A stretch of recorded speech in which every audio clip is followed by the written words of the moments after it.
A partir de este momento, tenemos el gusto de compartir el espacio Conociendo la Verdad.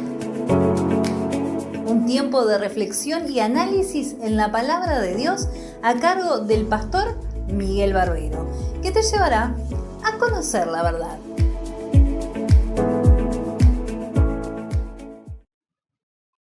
Muy buenas tardes, queridos amigos. La verdad que estamos muy felices de volver a estar en comunicación con todos ustedes. Desde la fría ciudad de Montevideo, como por ahora les seguimos diciendo, pero aquí estamos con Silvana. ¿Qué tal? Buenas tardes. Buenas tardes a todos los que nos sintonizan, a todos aquellos que siempre nos hacen un espacio, un lugarcito ahí donde están, para poder estar junto a nosotros conociendo el plan. Exactamente. Un saludo grande, querido amigo que está mirando, y es un gran colaborador, que es Esteban Morales, está del otro lado. Así está Esteban. Bueno, hoy tenemos un tema.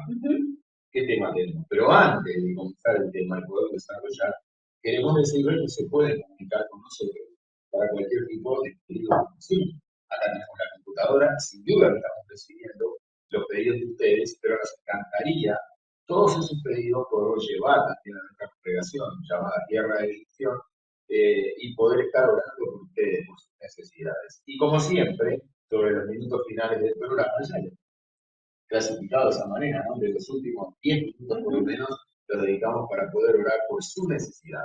Háganos saber cuál es su petición, su necesidad, cuál es el milagro que usted está esperando de parte de Dios y vamos a intervenir nosotros orando por usted.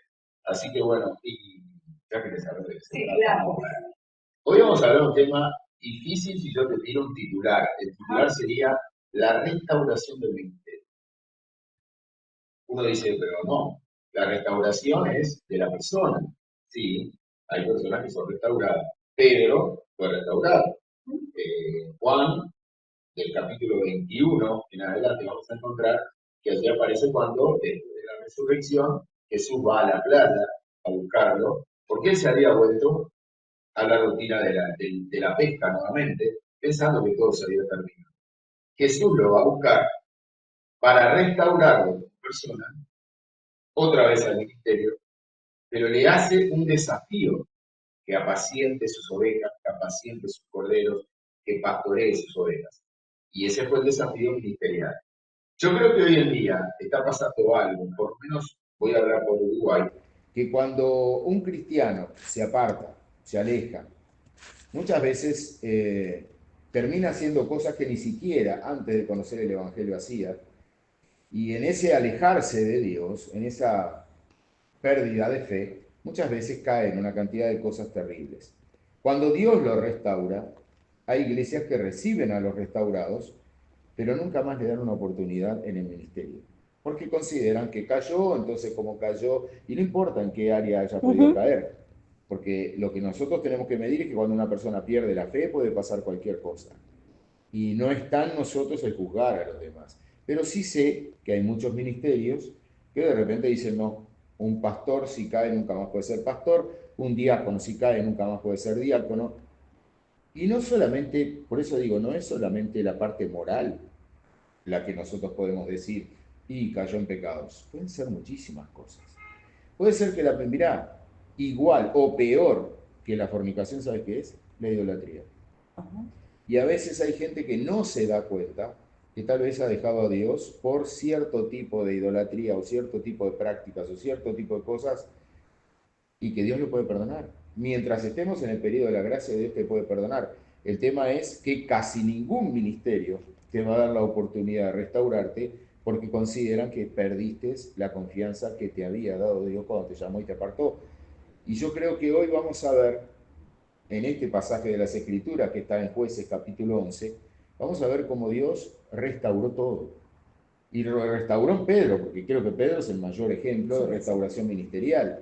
Pedro había negado a Jesús, y no lo negó diciendo no lo conozco, lo negó con maldición, lo negó diciendo palabras insultantes, lo negó de tal manera para que los demás creyeran que él no tenía nada que ver con Jesús, que las palabrotas que dijo fueron terribles.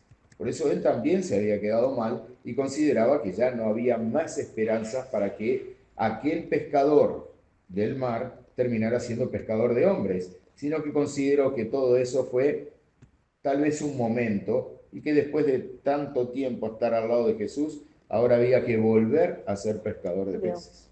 ¿Mm? Cómo había perdido la esperanza, ¿no? Y yo creo que hay mucha gente que pierde la esperanza cuando se alejan, cuando se apartan, cuando consideran que le fallan a Dios, cuando consideran que le fallan a sus pastores, a los líderes. Yo le fallé porque me dieron una confianza y yo la perdí. Y son personas que de repente siguen caminando en esta vida, pero fuera del propósito y sobre todo con ese dolor, con esa tristeza de decir, yo le fallé a Dios, le fallé a mis líderes, no sé qué me pasó. Y nosotros sabemos, porque una de las cosas más increíbles de lo que la Biblia dice es que Dios nunca te va a meter en tentación. Y si estás en tentación, te va a dar la salida, para que no caigas en la tentación, porque la tentación no es pecado, pecado es caer en la tentación. Ahora bien, nosotros como seres humanos somos personas que estamos sujetas a nuestras pasiones, a nuestros deseos y a que a veces nos juegan en contra. Pero yo le voy a decir una de las peores cosas que yo estoy viendo que están pasando hoy aquí, que tal vez no pase por lo moral, pero sí pase por una parte de lo espiritual, y en las personas que se van de su congregación queriendo abrir otra iglesia, queriendo abrir otro espacio. Está muy bien, pero lo hacen sin la guía de Dios, lo hacen sin la bendición de sus autoridades, lo hacen de una manera como Absalón, queriendo hacer las cosas por detrás de la voluntad de su propio padre. Absalón es el claro ejemplo de una persona que visita, que actúa en la gente alrededor de que se, por decirlo de alguna manera, se congregaban con su papá. Sin embargo, él quería traerlos para él. Quería ser él el líder de esa gente. Y decía, qué pena, si yo fuera el líder, si yo fuera el rey, ¿cómo le solucionaba los problemas a todos ustedes? Yo sacaba un decreto real y solucionaba todo. Y la gente empezó a apoyar ese tipo de rebelión, de tal manera que terminó pagando con su vida la rebelión contra su padre. ¿Saben por qué? Porque después de él vino otro hermano de él llamado Abdías, que Abdías todavía fue muy sutil, porque Abdías no fue contra su padre David. Abdías lo que hizo fue tomar a Abisaí, que era uno de los líderes de la guerra, uno de los principales generales de David, para convencerlo de tener su apoyo, porque buscó al sumo sacerdote para que el sumo sacerdote le diera la parte espiritual y la bendición de tener hombres de guerra y de oración. Mire que dos cosas le estaban sacando a David, la guerra y la intercesión, la guerra y la oración. ¿Y sabe cómo terminó? Igual que su hermano, muerto, porque él no fue, lo de Abdías fue sublevación. Y esa sublevación tampoco le gustó a Dios, como no le gustó la de Amnón, otro hijo de David. Bueno, David, la verdad que los hijos de David eran todos un problema, ¿no? Pero tuvo problemas con casi todos sus hijos. Y es más, Salomón fue sabio, pero también cometió muchísimos errores. De todas maneras, el que se tiró contra su papá no era su papá, era el rey. Y pagaron con su vida esa rebelión. O sea, yo no sé si hay alguien que me está viendo ahora que dice, uy, yo tal vez me rebelé contra mis autoridades porque me fui sin la bendición, porque no bendijeron a otros que se fueron, sino que los maldijeron, entonces yo no quise ni siquiera avisar que me iba. Puede ser que eso pase, pero también puede ser que la persona que tiene la intención de abrirse un local con la gente del pastor con el que me había dado tanto su apoyo, es una cierta traición, es una cierta rebelión. Y hoy está pasando mucho, que la gente a veces tienen la intención, tienen el deseo de servir a través del pastorado, y yo digo, el que anhela obispado, buena cosa anhela servir a Dios en los púlpitos, anhela servir a Dios en los altares, y yo creo que eso es algo muy bueno, pero siempre y cuando Dios te haya llamado, Dios te sostenga, Dios te respalde. Si Dios no te respalda porque tu salida al ministerio no fue la correcta, no saliste con la bendición, sino que dijiste, no me importa, yo lo voy a hacer igual. Saben que ahí hay como una falta de autoridad, porque la propia autoridad que tú tenías, valga la redundancia, la dejaste de lado y dijiste, yo voy a hacer aquello que Dios me manda. Hace un tiempo vino un pastor y me quiso hacer una consulta y me dijo, tú que sos un pastor de muchos años te quiero hacer una consulta. Vino un líder. Él tiene un grupo un grupo casero, un grupo en su casa, de 20 personas. Y él vino a hablar conmigo y me dijo, yo siento de Dios venirme con usted y siento de Dios de que yo tengo mucho para dar y para aportar y tengo la gente mía para traer. Si usted me acepta, yo vengo para acá con mi gente. Y yo le dije, hace algo, probale el corazón, si él te va a obedecer. Y en otra conversación con esta persona le dijo, el pastor, ¿no? Le dice, ¿usted está dispuesto a obedecer lo que este ministerio? Y le dijo, mire, yo solamente me sujeto y obedezco al Espíritu Santo. Entonces vino el pastor a consultarme. Me dice, pastor, me dijo que él solamente se sujeta al Espíritu Santo. Le dije, entonces es la señal clara que no lo tenés que recibir. Porque si no se sujeta a las autoridades en la tierra, no se va a sujetar al Espíritu Santo. Es más, va a decir que el Espíritu Santo lo guió, le dijo esto, hizo lo otro, todo por guía del Espíritu Santo, y es la carne en la mente de esa persona. Y sabe que le dije, y decile que lo vas a tener 6 meses sentado en la iglesia para probarlo. Fue decirle eso y se fue, no apareció más. Bueno, seguro, era lógico, mire, quédese 6 meses ahí. No, yo tengo mucho yo tengo que predicar. El domingo ya que viene ya estoy para predicar. No, están buscando púlpitos. Están con 16 rehenes o 20 rehenes atrás de ellos, que a donde ellos van los llevan. Y en realidad no es, lo peor de todo es que no están llamados por Dios. Y también que son corazones que han sido capaz que hasta lastimados y que terminan haciendo, lastimando a otros, ¿no? Terminan contaminando en cierta manera a toda esa congregación que... Mirá, yo he visto muchísima gente que sin ser llamados se han levantado solos. Y la persona que se levanta solo, si no tiene el llamado, al tiempo vas a ver que no tiene fruto, porque no tiene fruto. Es más, la parábola de los talentos dice que vos tenés que trabajar con el talento que Dios te dio, perfecto, pero una cosa es trabajar con el talento que Dios te dio y otra es no tener talento ninguno. Otra es enterrar el talento y pretender sacarle el rédito al talento de otro. Yo creo que eso es uno de los grandes males que hay en este tiempo. Y no estoy hablando de acá, ni lo que me pasó a mí, ni nada por el estilo. Estoy hablando de experiencias que otras personas me han contado, pero que yo he visto muchas personas que se autotitulan pastor y se ponen con un grupo de gente y ahí aparecen los grandes desastres que rayan en lo sectario, porque la religión es un grupo de personas que se basan en escritos, ¿verdad? En la experiencia, pero en escritos. En cambio, la secta es solamente experiencia. Y las sectas muchas veces tienen un líder muy carismático, un líder visionario, un líder que te dice cómo va a cambiar el mundo, un líder que te dice, desayuné con Dios esta mañana y me dijo lo que te tenía que decir, te voy a decir lo que Dios me dijo y Dios me mostró. Y están todo el tiempo hablando, como vos decís. Qué tremendo. Wow, yo nunca, solo Dios en los años que tengo de creyente, nunca vi a Dios diciéndome una palabra tan clara. Y este hombre, Dios le dice esto, le dice lo otro, le dice aquí, le dice allá, y lo ponen a Dios, como que Dios les habló. Bueno, esos son los líderes muy carismáticos que logran hacer sectas. Un grupo de personas que le creen ciegamente y hasta lo consideran un mesías de estos tiempos. No vamos a hablar de eso. ¿No? Vamos a hablar de Jueces capítulo 11 de un hombre llamado, un nombre medio raro, Jefté. Jefté. Y voy a leer, porque la historia es increíble. Jefté capítulo 11. Jefté era esforzado y valeroso. Era hijo de una mujer ramera, y el padre de Jefté era Galaad.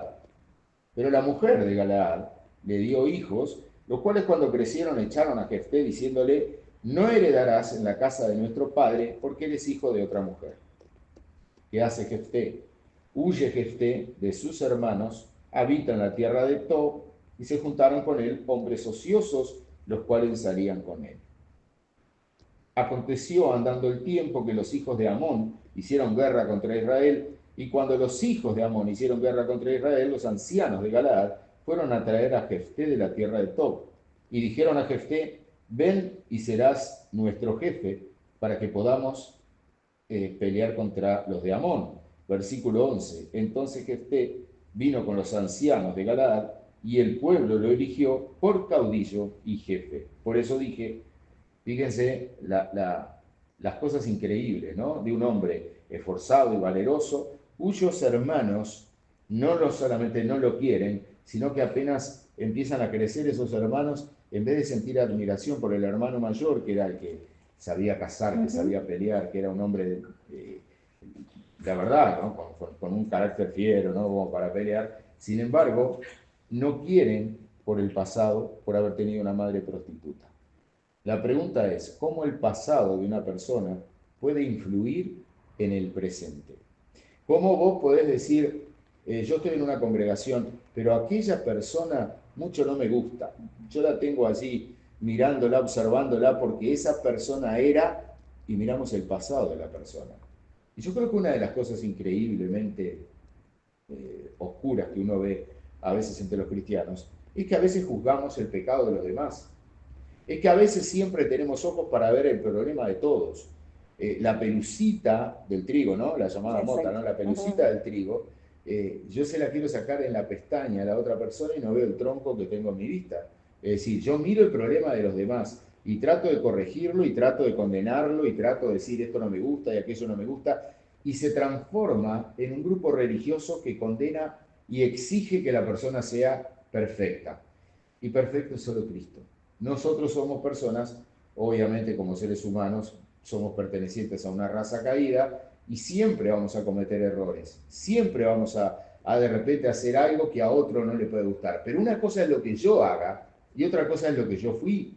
Y otra cosa es lo que fueron en mi familia. ¿Qué culpa tenía, en este caso Jefté, de que su padre Galaad tuviera un hijo con una prostituta?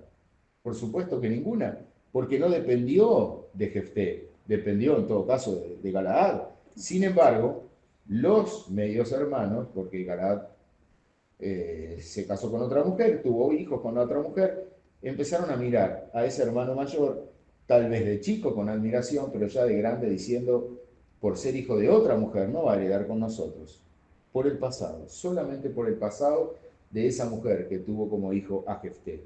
Y yo digo, es increíble que a veces nosotros miremos el pasado de una persona sin considerar que Dios lo pudo haber perdonado, que Dios lo pudo haber restaurado, que Dios lo pudo haber levantado.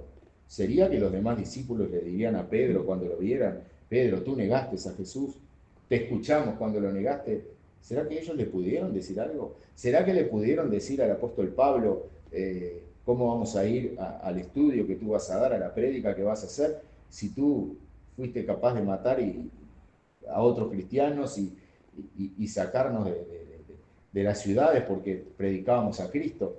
Yo creo que no. Yo creo que la vida nueva de ese Pablo, de ese Pedro, fue lo suficientemente testimonial para que ellos dijeran, no, cambiaron. Dios cambió a esa persona. Entonces, si Dios cambió a una persona, ¿por qué nosotros condenamos su pasado? ¿Por qué nosotros de repente podemos llegar a decir, uy, no, esta mujer, ahora uno la ve adorando ahí, pero esta mujer era prostituta y Dios la perdonó? Y ¿sabes una cosa? Aquí está el tema. Cuanto más te perdonan, más amas. Y hay gente que de repente no siente ese cambio en su vida de haberse sentido en el pecado, de haberse sentido en la condenación y que un día Dios lo sacara de ahí. Capaz que una persona que practicó la santería, la hechicería, la brujería, cuando se convierten son los más fervientes adoradores porque ellos vivieron el mismo infierno de la tierra y ahora vieron el cambio. Sin embargo, hay una persona que los mira y dice, esa persona estuvo en el ocultismo, esa persona yo no le tengo confianza porque estuvo en el ocultismo. ¿Y dónde está la vida nueva? ¿Dónde está el cambio? Y reitero, porque no fue algo que hizo Jefté, fue algo que le tocó la suerte de haber sido hijo de una mujer prostituta. Pero la Biblia no lo pasa por alto, porque por algo lo resalta. Era hijo de una ramera, Sí, ¿no? sí. Algo que obviamente siempre lo decimos, Dios ama al pecador y no al pecado. No Exacto. está bueno. Exacto. Ramera, prostituta, chaperona, creo que le dicen en algunos lugares, en algunos países, pero quizás nos esté viendo alguien, alguna mujer que diga, yo soy prostituta y me da vergüenza llamar y decir, quiero pedir oración porque ya no quiero ser más prostituta. Me da vergüenza decir cuando voy al colegio de mis hijos, yo soy prostituta. Exacto. Pero quizás no es justificando, porque no lo estamos justificando, pero ¿cuántas personas conocemos que dicen, ah, claro, pero nunca van a salir a trabajar? ¿Por qué no se buscan un trabajo digno? No sabemos. No sabemos cuál es la situación de esa persona, no sabemos por lo que pasó, no sabemos cuál ha sido su entorno. No se justifica, pero también hay que ver que esa persona quiera cambiar. Y yo creo que por algo se está dando esta historia y por algo también estuviste explicando un poco. Yo creo que si hubiese alguien del otro lado, alguna mujer, ¿verdad? Que dijera, yo soy prostituta, Jesús no la condena. Es Al más, contrario. Jesús estuvo con personas que vendían Exacto. su cuerpo y fue a las que más liberó y a las Raab, que más sacó demonios de sus cuerpos y obviamente después le servían a Jesús. O Raab sea que fue una ahí hubo una ramera. restauración. Exacto. Jesús liberó gente endemoniada como el Gadareno y después le decía, no, no me sigas, no sigas como discípulo mío, quédate en Gadara porque sos un testimonio del poder de Dios. Entonces, cuando Dios libera a una persona, sin duda que la persona se va a sentir bien, pero también va a ser un gran testimonio de que Dios puede perdonar. Aquello que el ser humano no perdona, probablemente no le vayas a dar nunca una oportunidad a una persona que haya hecho eso. Es decir, no, esta persona, su pasado, y había una famosa película de los años 50 que se llamaba Mi pasado me condena. Sí. Bueno, esto es así, lamentablemente. Todos hemos cometido errores, todos hemos cometido pecados, todos necesitamos la salvación y la vida eterna. Pero acá lo condenaron no por él, sino por su madre. Por su madre. Y él tiene que huir de sus hermanos. Yo me pregunto, ¿en alguna congregación habrá que huir de los hermanos? Uy. De esos lugares sumamente religiosos que te miden y sos lo que pones. Si no pones, no sos nada. Y te condenan hasta por lo que te vestís. Por cómo te vestís, por cómo venís, si venís en auto, si venís, no. ¿Sabes Lamentablemente. qué? Es increíble, pero cuando vos lees la Biblia te das cuenta que Jesús les enseñaba a dar tenés dos túnicas y puedes dar una. No, pero esa me pongo cuando la hago esta. No, hay gente desnuda, ayuda al que está desnudo. Y uno se pone a pensar en eso, no le veo en la Biblia un solo acto de religiosidad a Jesús. No le veo ninguno. Los discípulos tenían hambre, restregaban el trigo y lo comían. Y los judíos decían, no, según la ley, pero ¿qué era? No era la ley de la Torá, era la costumbre de los ancianos. Entonces los ancianos decían que vos no podías tocar el pan sin lavarte las manos, no podías tocar un vaso si no te lavabas las manos y lavabas el vaso. Es decir, había todo un entramado de religiosidad que ellos lo hacían porque consideraban que estaba bien, pero se lo imponían al resto de la gente. Y la gente venía, agarraba el vaso como venía, sin lavarse las manos, tomaban el pan sin lavarse las manos, y eso irritaba a los religiosos. Yo respeto las costumbres, yo respeto el orden, yo respeto un montón de cosas, pero leo la Biblia y no encuentro un solo argumento de religiosidad en la vida de Jesús. Al contrario, Jesús fue a cenar con un leproso cuando no te podías acercar a la casa del leproso. Y él fue a la casa de Simón. ¿Fue a cenar a la casa del leproso? Vos decís, pero la lepra no era una enfermedad contagiosa. Jesús fue igual. Jesús no era que venía a romper todas las normas, pero sí a romper la religiosidad. Sí, y donde él veía necesidad, él iba.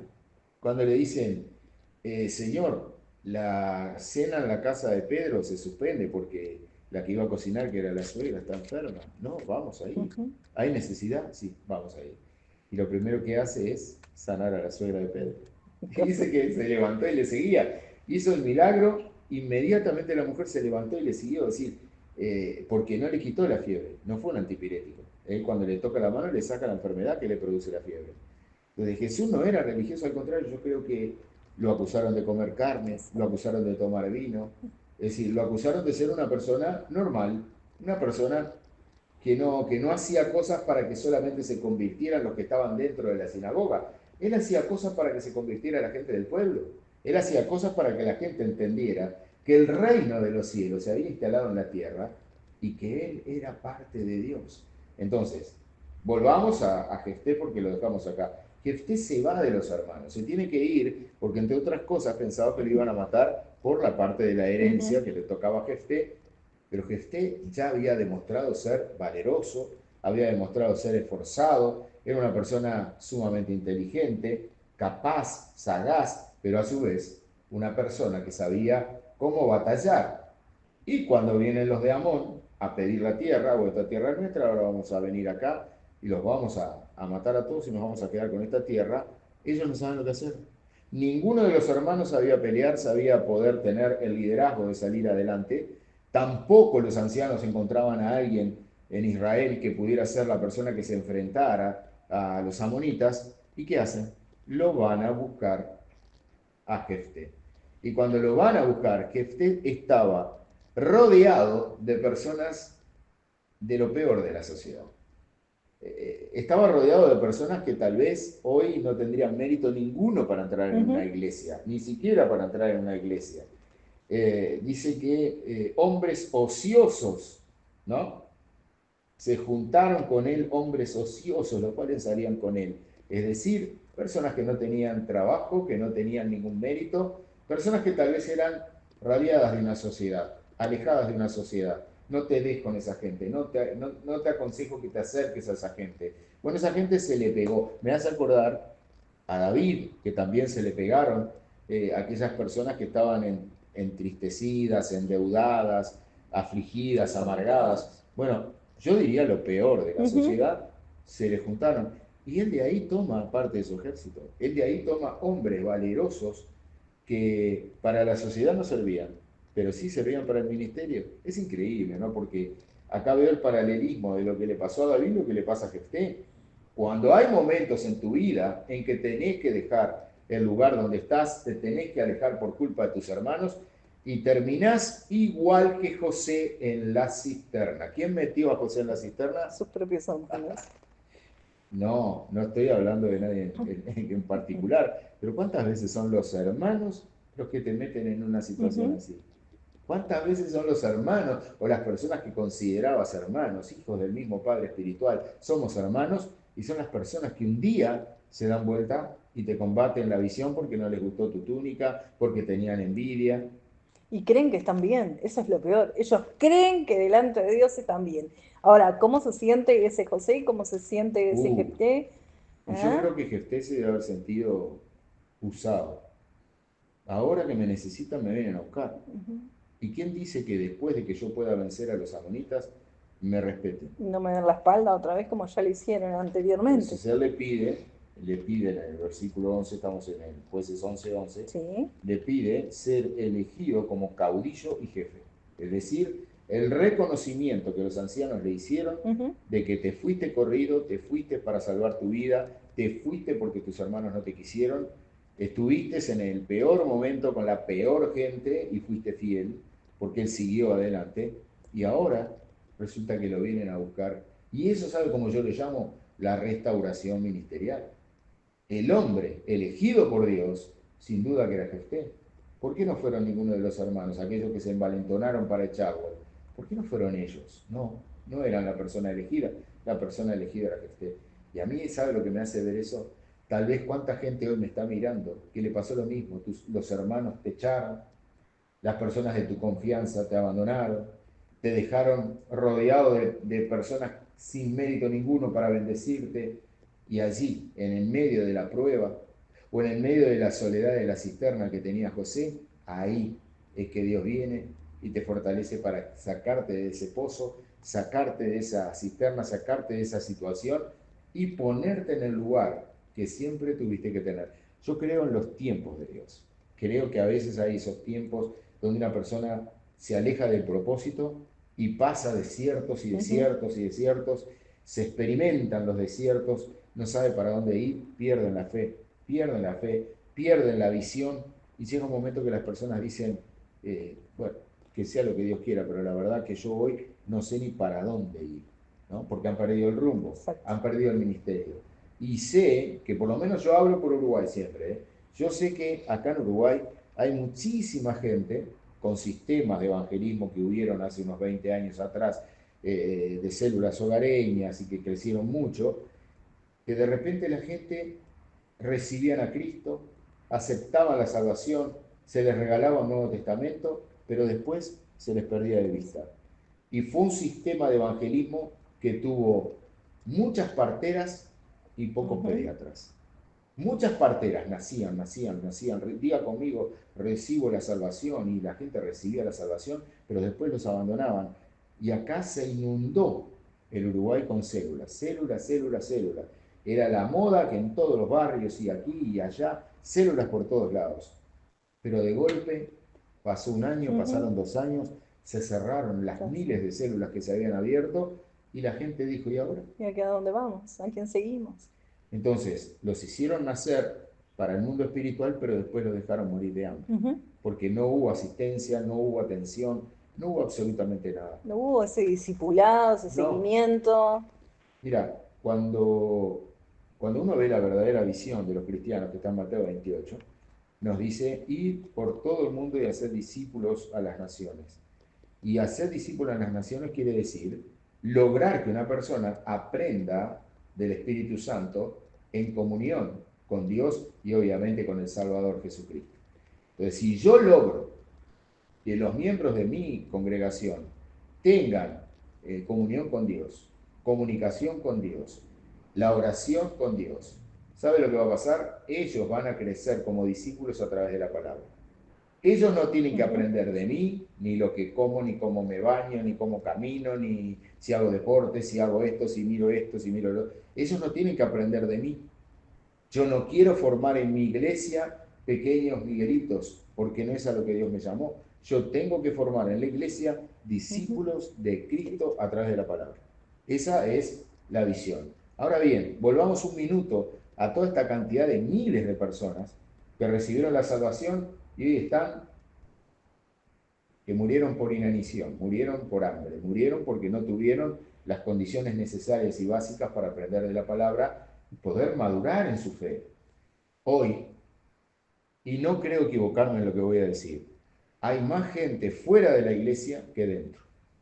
Hay más gente que conoce el Evangelio fuera de la iglesia, que es más, en vez de hacer campañas afuera para ganar a los de afuera, tendríamos que hacer campañas adentro para ganar a los de adentro que están afuera. Y no es un juego de palabras. Lastimadas, dolidas y Y rechazadas, apartadas, ¿no? Y conociendo el Evangelio, conociendo la palabra. Hace poco una señora me decía, yo me encantaba la iglesia, me encantaba, pero me hicieron tanto daño, lloré tanto, pastor, que yo ya no quiero eso. Yo no quiero eso. Veo una iglesia y no quiero ir. Yo digo, todos cometemos errores, todos podemos hacer algo que lastime a una persona. Pero yo estoy hablando de que acá hay miles y miles y miles de personas que aún conociendo el Evangelio están alejadas de las iglesias. Y hay que traerlas. Por eso siempre oramos y hacemos una oración por la reconciliación, para que la persona lo que un día aceptó y después lo terminó rechazando, bueno, pueda venir y volverlo a aceptar. Se juntaron con él hombres ociosos, como cuando estamos mal nos pasa eso, ¿verdad? Y con el tiempo le reconocen y ¿saben lo que dicen? 3 palabras que tal vez Gesté soñó con esas 3 palabras. ¿Sabe cuáles son las 3 palabras? Serás nuestro jefe. ¿Cómo? Vinieron los ancianos a decirle, los ancianos de Galaad, a decirle, Gesté, queremos que seas nuestro líder, nuestro jefe. Queremos que seas tú el que nos ayude a vencer a los amonitas. Queremos que seas tú el que venga con nosotros, cuando una vez lo echaron. Por eso dije, vendría a ser la restitución de todas las cosas. ¿Por interés? Sí. ¿Fue por un interés? Sí, yo creo, ¿sabes que yo no sé si fue con interés? Sí. Porque obviamente tenía que volver nuevamente, ahí instalarse, ahí estaban aquellos hermanos que un día lo echaron, creo que ahora no lo iban a echar más, pero de todas maneras, para él los recuerdos de ir a un lugar, por eso digo, a veces vos te vas de una congregación por muchos años y cuando volvés tal vez no volvés a la congregación en la que estuviste, capaz que vas a otra, porque tal vez ahí te pasaron una cantidad de cosas o de situaciones que no te da como para vos decir, quiero volver a este lugar, pero sí tenés ganas de volver. Y la gente, ¿sabés que se hace mucha gente se hace esta pregunta? Quiero volver, ¿a dónde? ¿A qué lugar? ¿Cuál es el lugar adecuado para mí? Y es difícil, porque hay que ver que si una gente está herida, lo primero que hay que hacer es tratar de sanar. Si yo tengo una herida en la piel, lo soluciono, voy al médico y me pone, me cura, me pone un apósito, lo que sea, y me cura. Pero si yo tengo una herida en el alma, si yo lo que tengo herido son los sentimientos, si lo que a mí me pasó, cada vez que lo recuerdo me dan ganas de llorar, ¿para dónde voy? ¿Cuál sería la solución? ¿Cuál sería realmente la salida que yo tengo en esa situación? Bueno, hoy estamos hablando, y tenemos mucho todavía para hablar, de cuando viene el tiempo en que los mismos que te echaron son los que te irán a buscar. Los mismos. Es decir, hay personas que tal vez pasaron por tu vida y te dejaron heridas, te dejaron momentos muy duros, muy difíciles, que no son fáciles de superar.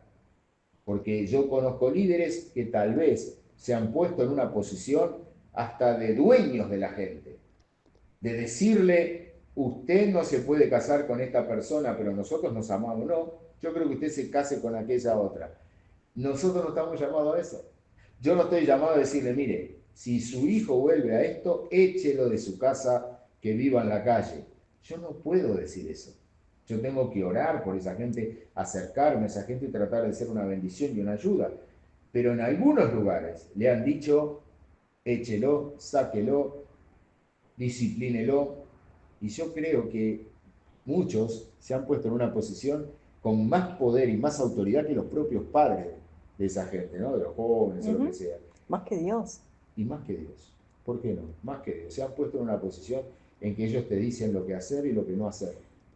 Y no hay nada bíblico que diga que nosotros los líderes tenemos la obligación de meternos en la casa de la gente para decirle a la gente cómo tiene que cocinar, cómo tiene que dormir, cómo tiene que hacer, qué hacer y qué no hacer.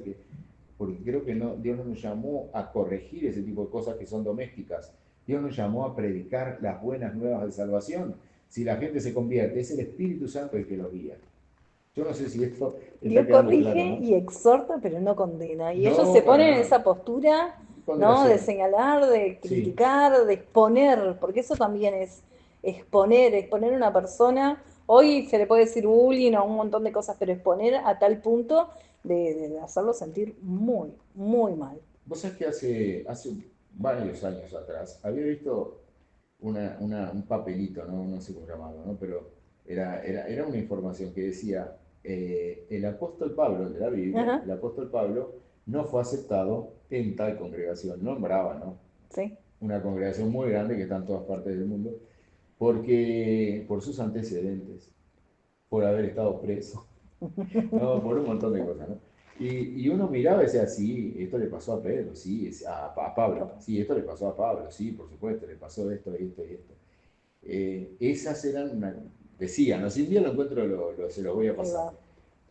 ¿Cómo de repente vos condenás a una persona por lo que la persona fue, por lo que la persona hizo, por lo que a la persona le pasó? Y creo que 2 Corintios capítulo 5 nos habla de que una persona es hecha nueva. Todas las cosas viejas pasaron, todas son hechas nuevas. Entonces, son hechas nuevas para Dios, pero no para la gente que tiene memoria, que se acuerda y que todavía condena. ¿Hacemos una pausa? Me parece bien. Muy Nos bien. vamos a una pausa. Una breve pausa, escuchamos un tema musical y venimos con la segunda parte de este mensaje.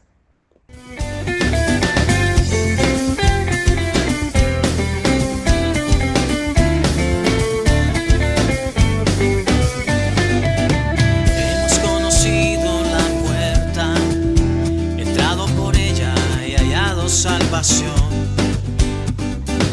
Hemos conocido la puerta, salido por ella y hallado bendición.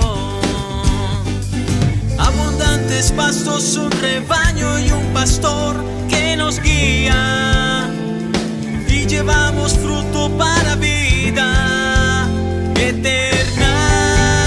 Jesús,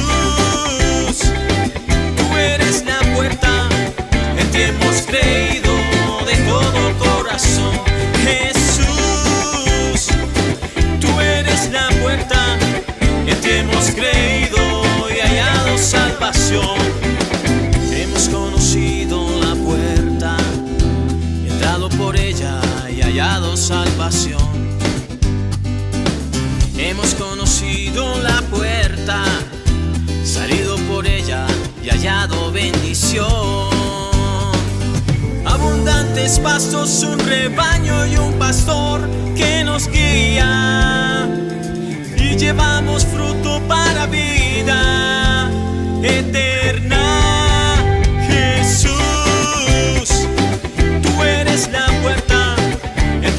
creído de todo corazón.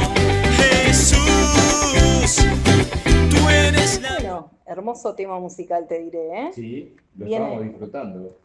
Exactamente. Bueno, recuerden que ahora en la segunda parte vamos a redondear un poco todo este tema de Jueces capítulo 11, la vida, la historia de Jefté, que tiene, yo te diría, una etapa muy oscura, Ujú, una etapa muy dolorosa, que es cuando él vence a los amonitas, Ujú. pero él antes hace un voto.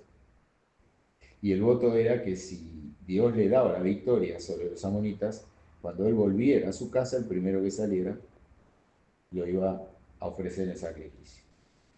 Creo que fue una locura, porque cuando él llega, la primera que sale a recibirlo con panderos y con alegría es su hija. No. Y su hija, que no tenía hijos y era virgen, Ujú. no entiende cómo su padre hizo eso, pero le pide 2 meses para endechar su virginidad llorando con sus doncellas, sus amigas, y a los 2 meses vuelve y él hace lo que había prometido. Yo te diría que es la parte oscura de Jefté. Pero si vamos a ver la parte positiva, que es la que estamos viendo hoy, que es cuando Dios le da la gran oportunidad de que aquellos que lo echaron, de que aquellos que un día, porque cuando sus hermanos lo iban a echar, supieron los ancianos y no hicieron nada al respecto, creo que sí, acá lo que estamos viendo es, bueno, lo querían matar, por eso él se fue y lo van a buscar. Yo digo, qué lindo sería que aquellos que se fueron de repente hoy tomen esta palabra literal para sus vidas y piensen, ¿me tendrán que venir a buscar? Yo creo que sí, porque mire, le voy a decir algo.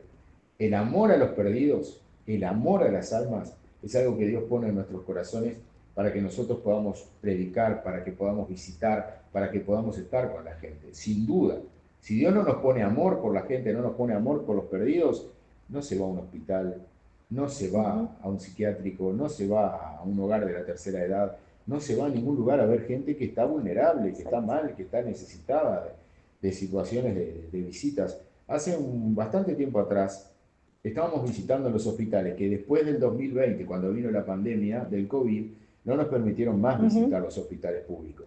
Pero yo había ido a visitar un hospital y salimos a dar folletos por las camas. Y me acuerdo que entro en una sala y había una señora que estaba sola, solita, sola. Entonces yo me acerco, la saludo y le digo, ¿veo que está sola? Sí, me dijo, yo no tengo a nadie en este mundo, me dijo. Y me acuerdo hasta hoy el nombre de ella, Blanca Sosa se llamaba. Y me dice, no tengo a nadie. ¿Y qué le pasó? Estaba en la cocina, subí arriba a un banquito para acomodar unas cosas, me caí y me fracturé y bueno, hace 2 meses que estoy internada acá y nadie la vino a ver. No, nadie. Digo, bueno, yo voy a venir a verla. Y ella me miró y me dijo, ¿de verdad? ¿De verdad usted va a venir? Sí, voy a venir. Y a los 3 días fui a verla. Me imagino la emoción. Y ella de tenía esa- una alegría, dice, es la primera vez que me visitan. Así que vienen de vuelta y me visitan. Bueno, me acuerdo que estuvimos hablando del Señor, oré por ella, pero me di cuenta cuánta gente internada, o cuánta gente presa, o cuánta gente, no sé, en situaciones difíciles, a veces necesita un estímulo, necesita un apretón de mano, necesita un abrazo, necesita que la visiten, que la bendigan. Yo creo que hay mucho. Y hay mucha gente que ha conocido el Evangelio y saben que Dios es amor, por todos lados está escrito, ¿verdad? Dios es amor, claro que sí.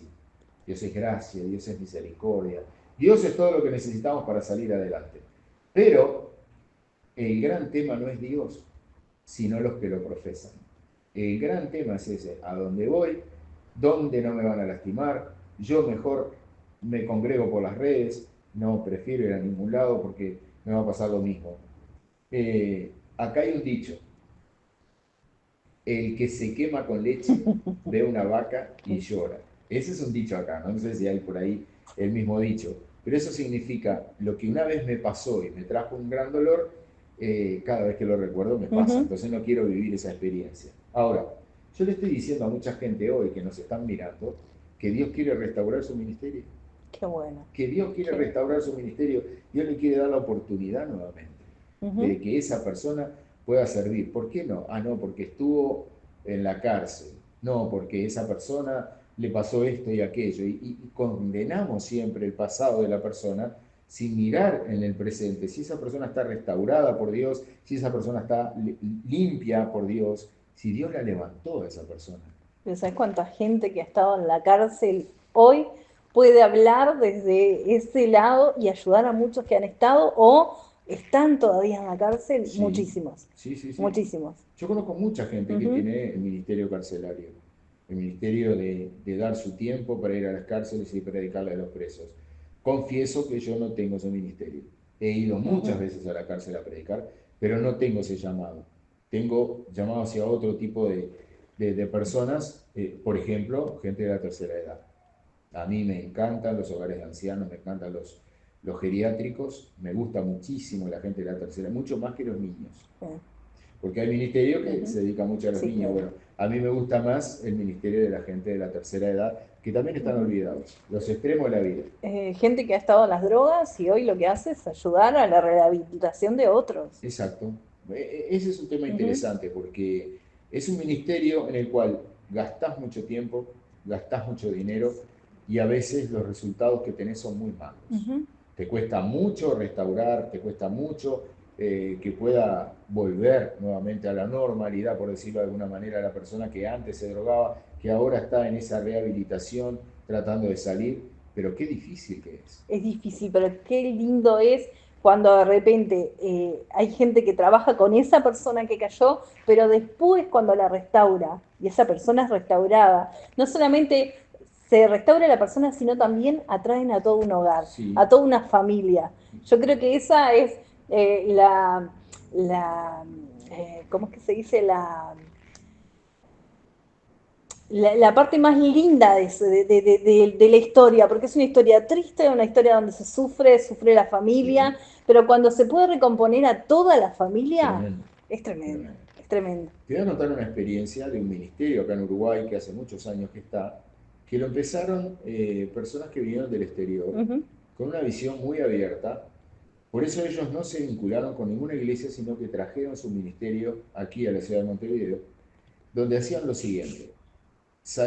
Eran 2 matrimonios, donde los 2 hombres salían y buscaban mujeres en la calle, prostitutas que estaban trabajando, y le decían, ¿cuánto cobra usted? Tanto. Yo quiero 2 horas de su tiempo. Tanto, muy bien. La subían al auto, la llevaban a la casa, en la casa la estaban esperando las 2 esposas de esos hombres. Qué lindo. Entonces le decían, mire, nosotros somos cristianos, queremos hablarle de nuestra fe y queremos compartir con usted una cena, pero además le vamos a pagar por su tiempo. Y empezaban, las personas, claro, nunca se imaginaban que iban a ser llevadas a una casa simplemente para cenar y para hablar de las cosas de Dios. Te lo voy a resumir en esto. No te imaginas la cantidad de prostitutas y de familia de las prostitutas que ellos ganaron para Cristo. Ganaron un montón impresionante, de tal manera que abrieron una iglesia y la llenaron. Entonces tú mirabas esa iglesia, yo tuve la oportunidad de ir, tú mirabas esa iglesia y decías, qué increíble, yo no diría que aquella persona o que aquella persona era así, no, eran personas cambiadas totalmente. Entonces ellos siguieron con ese ministerio de ataque, creció la iglesia, después tuvieron otras cosas que hacer, la enseñanza y todo lo demás, hasta que llegó un tiempo que dejaron líderes y ellos se fueron para su país. La manera, tal vez para muchos es condenable, ¿no? No tenés que darte con esa gente, porque mirá si te ven que parás el auto, subís a una mujer de la calle y la llevas a tu casa. Todo el mundo no va a decir que la llevaste a cenar. Y menos para un cambio de vida. Y menos para un cambio de vida. Bueno, esa gente hizo algo inusual. Dios le dio esa estrategia y ellos lograron ganar una cantidad impresionante. Yo no te quiero mentir, pero creo que la vez que yo fui, habían 120 personas. ¡Wow! Y todas ganadas en la calle. Y después veían a una persona que estaba durmiendo en la calle, se acercaban, le decían, venga, lo vamos a llevar con nosotros, lo llevaban, lo hacían bañarse, lo hacían afeitarse, le daban ropa, le daban comida, lo ayudaban, trataban de buscar trabajo para esa gente. ¿No sabes la tarea social que esa gente hizo? De una manera un poco loca o de una manera poco convencional, en las cuales obviamente que el mundo religioso diría, no, de esa manera no. sin embargo ellos lo hicieron. Y una prostituta una vez le dijo, nunca me imaginé que estando tan lejos de Dios, Dios me mandara gente para salvarme. Nunca me imaginé que estando parada en una esquina, esperando cualquier cosa, Dios me trajera la salvación. Y yo creo que ahí es cuando uno se pone contento de que, bueno, Dios te dio una estrategia para ganar al perdido. Exacto. ¿No? Exacto. Sabes que no nos gusta exponer y dar nombres, pero no te imaginas la cantidad de gente que ahora ha llamado para que pudiéramos orar por ellos. Y nos están quedando unos minutos, Sí. y como lo hacemos en todos los programas, me encantaría que pudiéramos estar orando por esa gente que quiere un cambio de vida. Sí, y sinceramente yo creo que lo más difícil que Jesús hacía en su tiempo no era con un leproso, con una prostituta o con un ladrón, ¿verdad? Que hubieron unos cuantos, sino que él lo más difícil fue implantar la visión en los discípulos y que el mundo religioso lo entendiera. No logró eso, pero hoy Dios le da una gran oportunidad a nuestra querida audiencia, primero de recibir la salvación. Eso, miren, es lo más importante. Yo todavía no le pregunté, y obviamente no hay tiempo para preguntar, pero ¿cuántos países hay acá? ¿Cuántas personas están acá con una solicitud, le están pidiendo algo a Dios? Yo quiero decir, para Dios no fue un problema restaurar a Jefté, para Dios es un problema que sus hermanos lo entendieran. Para Dios no fue un problema que José terminara preso porque en la cárcel conoció a quien lo iba a llevar al faraón. Para Dios no es un problema hacer un milagro en su vida. Para Dios es un problema que usted le crea, que aunque las circunstancias no estén dadas, usted le siga creyendo. Recibir a Cristo, siempre lo digo, debe ser lo más hermoso y urgente que el hombre puede hacer. El hombre y la mujer, lo más hermoso, pero también urgente. Queda poco tiempo. Y usted se puede transformar con una pequeña oración en un hijo de Dios, tan simple como eso. Solamente tiene que orar con nosotros en esta oración, que como siempre decimos, es una oración breve, una oración corta, pero una oración que tiene connotaciones en el mundo espiritual. ¿Se anima a recibir a Cristo? ¿Se anima a recibir la salvación? Usted que cree que Jesús vino a esta tierra, que caminó entre nosotros hace 2000 años, que fue a la cruz, que lo mataron en aquella cruz, o mejor dicho, Él entregó su vida, pero que al tercer día la volvió a tomar y resucita, y hoy está a la diestra de Dios defendiendo su causa y la mía. Dice la Biblia, Él a los suyos vino, los suyos no le recibieron, mas a todos los que le recibieron les dio la potestad, el derecho legal de ser hijos de Dios. O sea que ahora usted con esta breve oración se transforma en un hijo de Dios.